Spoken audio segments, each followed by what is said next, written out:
সুপ্রিয় দর্শক, আমাদের আজকের অতিথি বিশেষ এক দাবিদার শক্ত মুফিজ।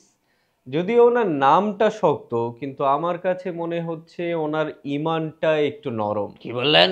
আমার ইমান নরম মানে? সেটা একটু পরেই বুঝবেন। তার আগে বলুন তো, আজকে আপনি কি দাবি নিয়ে এসেছেন? আমার প্রথম দাবি, রমজান মাসে কোথাও কোনো হোটেল, রেস্তোরাঁ, চায়ের দোকান, এমনকি পান সিগারেটের দোকানও খোলা রাখা যাবে না। কেন? কারণ এগুলা খোলা থাকলে আমার রোজায় সমস্যা হয়। কিভাবে সমস্যা হয়? সমস্যা মানে সমস্যা, খোলা রাখা যাবে না, ব্যাস। দেখুন শক্ত মুফিজ, আমার বাসার সামনে 3টা রেস্টুরেন্ট।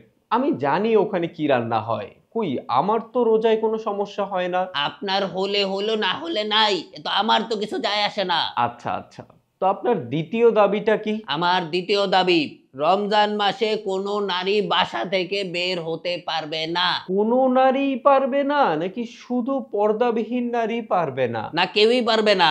পর্দা করুক বা না করুক, নারী তো নারী। রাস্তায় নারী দেখলে আমার রোজায় সমস্যা হয়। পর্দা করে বের হলেও সমস্যা হয়? বললাম না সমস্যা হয়। নারী দেখলে আমার সংযম নষ্ট হয়ে যায়। বাহ, আমি তো অফিসে 6 জন নারী কর্মীর সঙ্গে কাজ করি। আমি তো অপ্রয়োজনে তাদের দিকে তাকাই না, সংযম ধরে রাখি। আর আপনি নিজেকে সংযত না করে পুরো দুনিয়াই বদলে ফেলতে চাচ্ছেন। বেশি কথা বলবেন না, বেশি কথা বলে আমাকে উত্তেজিত করবেন না, নয়তো খারাপ হয়ে যাবে। আচ্ছা আচ্ছা, উত্তেজিত করছি না।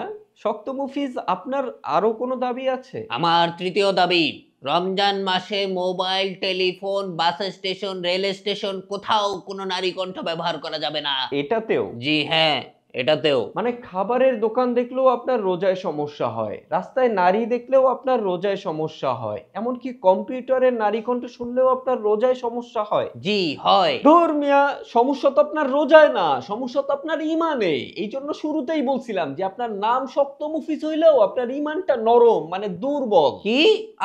আমার ইমান দুর্বল? জি, দুর্বল। নয়তো নিজের সংযম ঠিক রাখার বদলে দুনিয়ার সবকিছু বন্ধ করার দাবি জানাতেন না। আপনি আপনি জি, আমি কি? আপনি জাহান্নামী, জাহান্নামী, জাহান্নামী।